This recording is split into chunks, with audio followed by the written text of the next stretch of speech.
Take Number 6. 10. Jeez. God, we've been at this for hours. Yeah. Can't say his name, so I need to call him Moens to protect his identity. I have no identity. I am a guest on this show, whatever you want to call it, which, by the way, I've talked about once in our previous recordings, but I absolutely hate blogs. So I'm a one and done guest here. I really think that blogs are very selfish and self-centered, egotistical, maniacal. You've just described me. Yeah, well, see, you would be the person that would blog. I mean, I have a really small... blogging is... Who really gives a crap about everything and all the diarrhea that just flows out of your mouth daily? I mean, who do you... I was surprised people subscribed. You have 15 listeners? It's unbelievable. If you're one of these guys listening now, unreal. So, we were doing a little word association on time number 16. And giving Mike a couple words here and there, and actually he did not come up with any of the responses that a homosexual male would actually choose. And what I was about to point out was the fact that Mike really is not. Goddamn it! Don't worry about it. Just keep going. Keep going. I don't fucking care anymore. Mike's a stage name. It's a surname, and off stage. I won't call you Craig or anything like your real name. Oh, shit. I don't care. It's good. But anyways, what I was demonstrating was that Mike is really not your typical gay homosexual person. And if the camera can capture this, would you stand up and show the world what you wore to dinner this evening? It was a very nice restaurant that had hair in my food. Where do I go? And they're probably, he just... Look at this. He wore jeans with no belt. No belt. No belt. And a white t-shirt. I also wore 10-year-old tennis shoes. Well, and that may be actually a good thing you didn't wear a belt. I happen to have a father who's also as fashion sense blind as you can be, and oftentimes will leave the house with a black belt with brown shoes and olive pants with a light blue shirt. So I know how that goes. But yeah, you clearly are not the norm. Wears like knee socks. Anywhere, well, wear striped knee socks. I'm not that bad. To the knee. I'm not that bad. Taking them literally one step further than the rest. Go big or go home. That's really got to be the... That's right. Word association. Word association. Let's go. You want to go back to that? Yeah. Okay. Let's do it. Fine. Why don't I say a letter? And whatever thing comes to your mind that starts with that letter, you say. Okay. B. But. And what about... See, now I'm trying not to come up with dirty stuff, and the dirty stuff is the first stuff that's coming into my mind. Okay, well, let's pick a non-dirty letter. X. There's only one word that starts with X. What is it? X-ray. I was going to say xylophone. Okay, so there's 2 words that start Everybody knows that. And what about X-zebra? Okay, R. Rambunctious. I didn't ask for the Spanish version. Barrio. All right, P. Penile. But see, now you got me trying not to think of dirty words, and it's giving me a sense of anxiety. So let me give you a little recap of what we've done here in the past couple episodes. Which you will not be able to see because they're lost and gone forever. I've either used Craig's stage name, Mike, or I have accidentally hit refresh. Had someone's phone number on the air. Yeah, we started to dial someone and the voicemail came up. It was like, sorry, you reached 555-555-555. That's one too many numbers. So we had to delete that. Let's put it on. We had some guest listeners. You missed that. They were fun. It was kind good. of. It was D from C. Yes, D from C.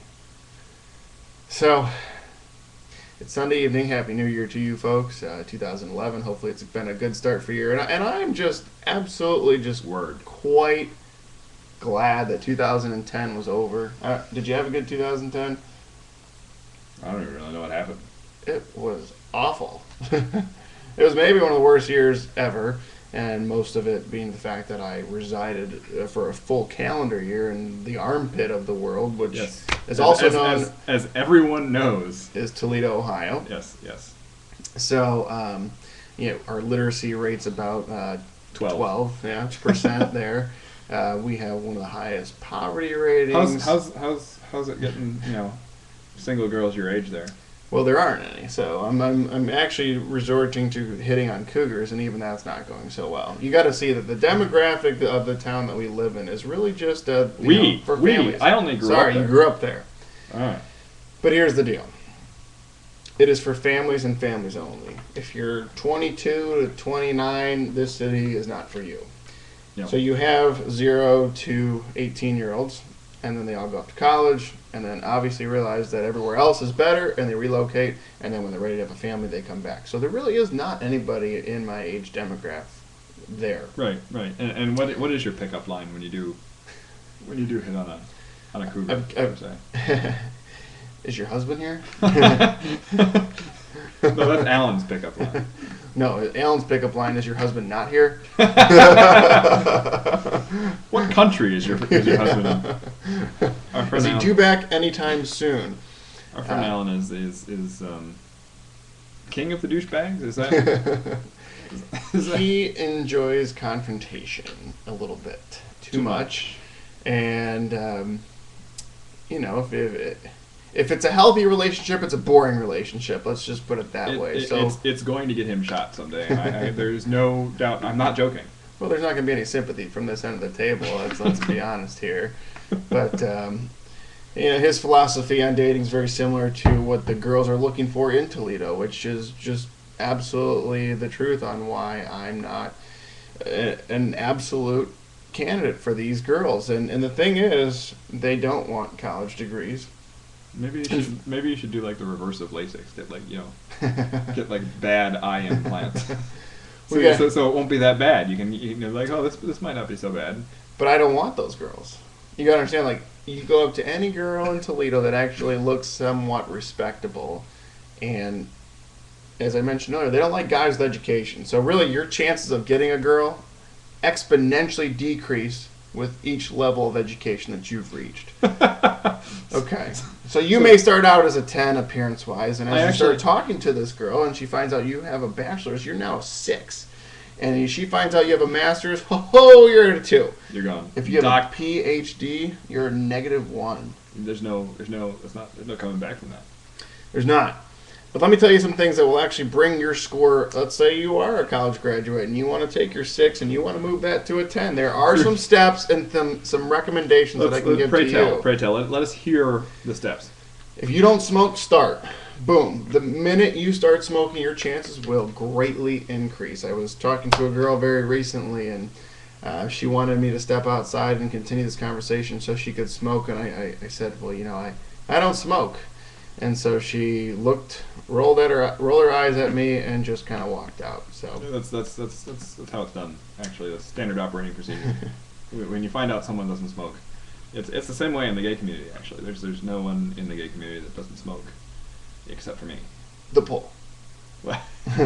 Oh, cigarettes. Cigarettes. Oh, okay. Cigars. Yes. If you're more boastful. Tobacco. Yeah. Any kind of thing like that. But no, no, there's a lot of people that don't smoke, but it seems that way. You look around, you see everybody smoking, you're like, oh, well, I'm going to go stand over there in the corner. Alone. And if somebody wants to come over and not smoke with me, I'll be okay with that. Because then you walk outside, like everybody's smoking outside because you can't smoke inside. You walk outside and you're bombarded with a barrage of nicotine. Like you can actually, there's documented cases of people dying from a nicotine overdose by walking out to the patio of some of the bars in here in town. That's probably not true, and we've gone off on a tangent here. I want to get back to my advice to the Toledo gentlemen who are looking to find a chick. That's right. Or any gentlemen that are looking to find a chick in a town. In a working class environment. Let's just put it that way. We'll put it nicely. Blue collar? Yes. Okay. Now, again, as we've talked before, the aesthetics of people in this town. That's assuming that they still have 99 weeks. Huh? They have 99 weeks. 99 weeks of unemployment. Oh. Clearly, having a job also cuts your chances. But listen here. Again, the aesthetics of Toledo are in the crapper. So if you're a big city 10, if you're a big city 6, you're like a Toledo 10. So you really have to start acting Not if you have like an it. education. No, I'm just talking about physical appearance, you know? Okay, before they even enter into it. But, Right. But don't they know by opening your mouth and you use words like, harlot? Well, the thing what you got to think about here is, this is even before the approach. This is, hey guys, you see a girl across the bar that you want to hit on. Let's get yourself mentally psyched, prepared. Again, you're a 6 in a big city. Boom! You're immediately a 10, so you got to act like it, okay? Yeah. Now- Own the conversation. Right. Now, Yeah. girls in Toledo, they don't really like nice guys, so just make sure that you treat them like crap a little bit on your intro. Maybe knock her purse and accuse her purse of being a fake or a knockoff. Again, pull out your cigarette, maybe put it in the air. Just broadcast the fact that you love to smoke and look like a douchebag. Suppose you don't actually smoke and you just have the cigarette. Like a decoy? Decoy. Can you do that? It's like peck implants. Yeah, Is that allowed? those are allowed. But let's talk- It's within the parameters. But let's talk a little bit about working out and all that. Oh, okay. All right. So another thing that girls really enjoy up in Toledo is, guys that think they're all macho tough and everything. So here's the deal. Just buy yourself like an Ed Hardy t-shirt or like Well, that's not tough though.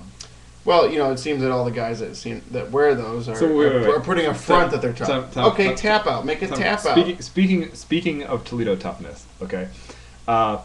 A couple years ago, maybe a year ago or a year and a half ago, Toledo made national news. National news. Do you remember this? No. Because there was some gunfight that took place in some bar in like one of the east sides of town or something like that, where 600 rounds were fired and no one got hit. So we have the most violent people, consequently though, with the worst shots. The video is actually on YouTube. It's quite the town, let me tell you. I don't recommend visiting, but again, these are just some tips if you are looking for a female companion for the evening. I don't know. If you smoke and you don't have any education, like if you dropped out in 7th grade, You already are like most of the way there. You might as well be calling the cab company. you can take a cab. You're right, because this is really the DUI capital of the world. So, It is actually everyone that we grew up with the exception of we got a visitor. hey, I'm stealing your plunger. This is my obvious YouTube video. Go for it. That was good. plunge away. Plunge away. Consider it plunge worthy. Thank you. Yeah, so we're on the topic of things that belong in the toilet, and Toledo and plungers both have come about in this conversation. That was perfect. I have a plunger. Wow. Wait a minute. Well, you stole his plunger. Okay. And then the third thing rounding this triad out is the ass. Is it like, Things that belong in the toilet. exactly. Toilet. If you're drunk, Mm-hmm. your vomit. Yep. A log. So we have roughly about a minute left on this recording before. It goes insane. Yeah. Yeah. So we're just gonna kind of wrap this up again. I am a one and done visitor. This is it. I hate people that blog about themselves and think that people really care. If you're I have watching people that care. I have people that care. I'm shocked. I mean, is it so hard to pick up the phone and ask you what's going on today? They don't know me. Brilliant. That's for another day, which I'm not going to come back for. Again, those folks visiting my current city, and hopefully not for not much longer, just really go to the store, buy yourself a pack of smokes, rubbers, an Ed Hardy t-shirt, or a tap-out shirt. Rubbers. And just go ahead and just slam a bunch of Monster and get into a mosh pit and just get amped up and ready to be ready to treat girls like absolute garbage. Absolutely. And then you will have yourself at least a couple mates by the end of the evening. That's actually how it's done. They don't talk to you if you're polite. Of course not. You Why gotta- would they? You gotta walk up. It's just like Alan does. Walk up, bitch. I'm going outside. Ooh. I like him. Yes. Oh, DUIs. We were talking about DUIs. We Oh, were. we're out of time, For another time, which he won't be here for. but I won't be here. I may call in as a guest visitor, but till then, you stay classy. Peace out.